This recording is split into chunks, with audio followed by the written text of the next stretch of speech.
मैं पढ़ता था एक ज़माने में कॉलेज में, तो वहाँ एक साहब लेक्चर देने के लिए आए। तो उन्होंने गुफ्तगू करते करते कहा कि काफिर साजिश करके हमारी नस्ल को ख़राब कर रहे हैं। उन्होंने हमारे बच्चों को फलां फलां फलां फलां चीज़ों पे लगा दिया है।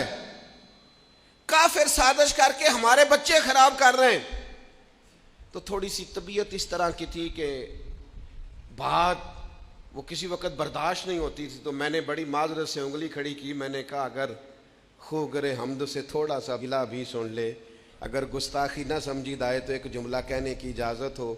उन्होंने कहा बेटा कहिए। तो मैंने उठ के कहा हज़रत काफिर तो बड़ी देर से साजिशें करके हमारी नस्ल को ख़राब कर रहे हैं, हम तबलीग करके उनकी नस्ल को मुसलमान ना कर दें। हम हुजूर का सच्चा दीन बता के उन्हें अपने नबी का गुलाम ना कर दें। वो अपना जाली सौदा बेचें और हमारी नस्लों तक पहुंच जाएं। तो हम कितने निकम्मे सेलमैन हैं कि हमारा असली सौदा उनके घरों तक ना पहुंचे।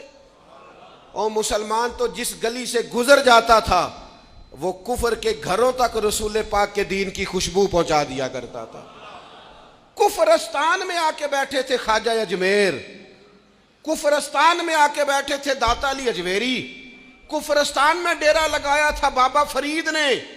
आए थे तो अकेले अकेले थे, और जब वो यहां से दोबारा लोगों को हज के लिए लेके जा रहे थे तो हजारों मुरीदों के काफिले बने हुए थे। ये क्या बात हुई कि सिर्फ उन्हीं की साजिश? तेरी मेहनत किधर है? तू सुबह से शाम तक जो तबलीग करता है वो किस पर हो रही है? तू पैगाम दीन किसको दे रहा है?